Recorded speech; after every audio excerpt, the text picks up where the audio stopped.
All right. David Fisher here of the David Fisher podcast, where we are trying to get just a little bit better today than yesterday.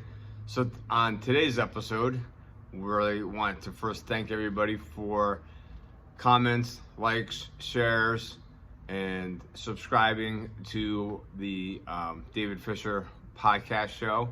And on today's episode, we are talking about thinking. So I thought I'd start off before with a little background as to why that seems to be an important topic. I was just say I think, right? So I think, therefore I am. But in trying to unpack thinking for me, something that I do an awful lot of, I thought that the background might be useful in the sense of one of the reasons that I believe that I spend a lot of time thinking is because I'm an owl, right?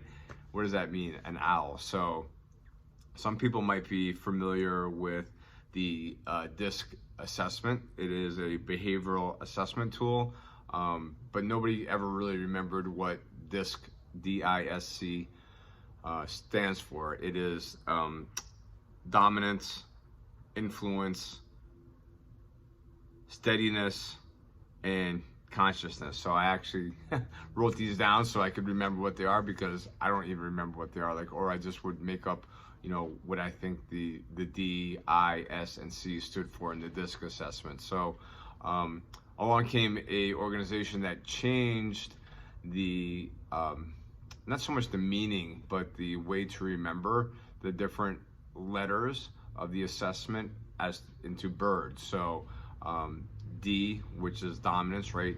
That is represented by an eagle. When you think of an eagle, that's a bird of prey, makes quick decisions. It's flying up there at whatever it is, 300, 1,000 feet. Sees an object, boom, goes for the object. They don't spend a lot of time probably necessarily thinking about, oh, am I hungry? Oh, I wonder if that's a meal that I'm going to actually be able to eat. Can I actually pick that fish up out of the water? They just go for it, right? That's that dominance. So that's really the characteristics of an eagle, for example. And then the parrot, which is the influence, colorful, very lively, and then steadiness, a dove, very much a bird that flocks together. Typically you see lots of doves together. You think of caring, and we all have different parts of these personalities, but there's typically, if you take the assessment, one or two dominant traits. So for me, it's that consciousness, or the owl, right? Curious, needs to have details, likes to have lists, likes to have lots of information before making a decision. And sometimes that can actually be crippling. So I thought about, one of my favorite sayings. I actually have it written down right here on my desk. Just grab that. Is, there is nothing good or bad, thinking makes it so. And that's from William Shakespeare, a quote for him. So that is something that I actually have written down here on my desk, because I am often reminded that our thoughts are just that. They are thoughts. They don't necessarily define me, and they don't necessarily need to control my behavior. That I am the person that's hopefully ultimately in control of my thoughts. So I thought that was kind of interesting in my own personal development and my own way of thinking, that yes, as an owl, I am always observing, very curious, and certainly trying to understand situations, and I spend a lot of time in my own head thinking about things. So I thought that I'd go into some of the different types of thinking, and one of them is critical thinking, and the power of critical thinking. How do we evaluate information? How do we problem solve, communicate with each other? So for me, critical thinking has a lot to do with all different types of communication. There's verbal communication, nonverbal, body language, problem solving, trying to figure things out. I'm often using the acronym FIO, figure it out, as a way to help move through evaluating information and hopefully determining best steps, or what that situation means for me. There's also cognitive bias or decision making, typically characterized by systemic patterns that are outside the norm. Can be almost like an interpretation of inputs from the environment. Those patterns are constructed in ways that are subjective and really kind of subjective to a person's own experience. So I may be looking at a situation one way, and somebody else may be looking at the very same situation in a totally different manner. So having those cognitive basis, or those different history in terms of decision making, certainly influences our way of thinking.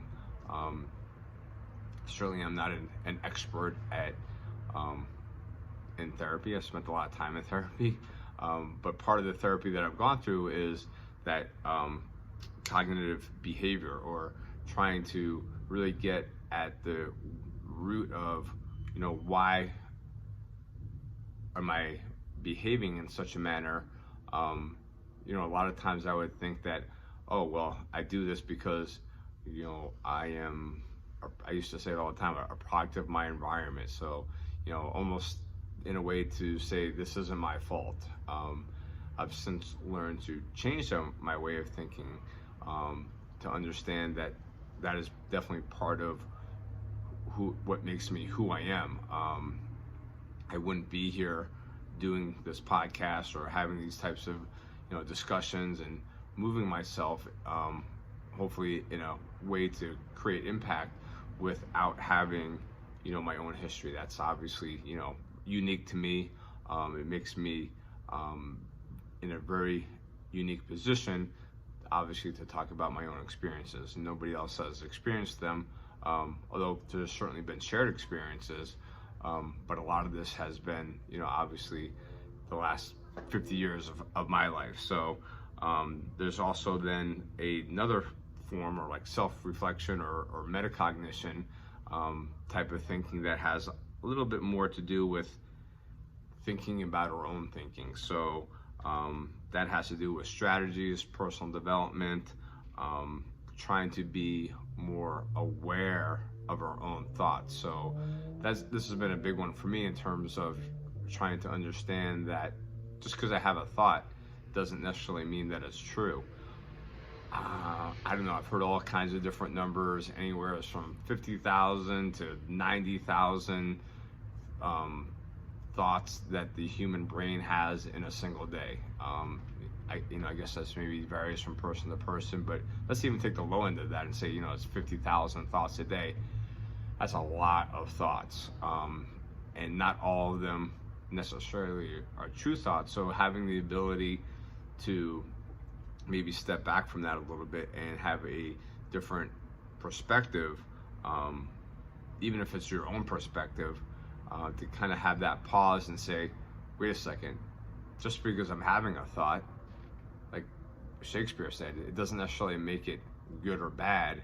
How I interpret that thought may make it good or bad, but I can certainly choose that. A lot of people might look at the same situation and say, oh, well, here's a positive way to look at that, versus there always being a negative, or a victim mentality of life is happening to me versus life is happening for me. So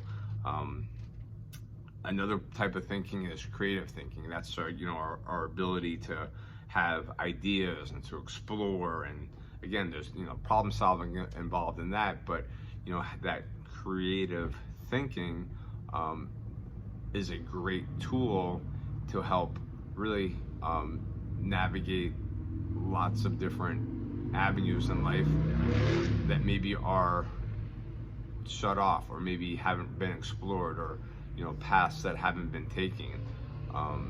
Being able to, again, whether it's by yourself or with other people, create different memories, or create different events, or create different types of experiences, is very, very powerful. And then I think the other part that I want to talk about, in terms of thinking, is having a growth mindset. I think mindset's a word that is used an awful lot, but developing talents through effort, right? And I think that's effort are one of the things that we're able to control, right? We can certainly control our own effort, and we can control our own attitude. There might not be a lot of else that we can control, but our effort that we put into something certainly has the ability to help us grow in that focus. So it can be podcasting, it can be learning a language, it can be playing an instrument, it could be endless different types of permutations. But having that type of thought process as to, I'm going to go through these experiences because it's going to help me develop, is a great way for me to try to continue to challenge myself versus having a fixed mindset. So here's an example. For years, decades, I told myself that I'm not a runner. I'm not even really sure why. Maybe as a kid, playing sports, I didn't like running. I did it all the time, especially in wrestling, to lose weight. Would put on the garbage bags and the sweats and run around outside. Usually it was in the winter, so it definitely wasn't hot outside, but certainly was part of my routine in an effort to make weight. And I just recently changed the way that I thought about that my mindset as I am a runner from I am not a runner, and completed my first marathon last year. I still run currently to this day. I don't necessarily run that type of volume anymore, but it's something that certainly, changing that mindset of I am a runner has helped me to get over that barrier of making it so difficult. And certainly, there are days that I don't necessarily feel like running, but that's something different. But the point is that having a fixed mindset versus having a growth mindset is something that helps to continue to move me forward in my journey here to create that better version.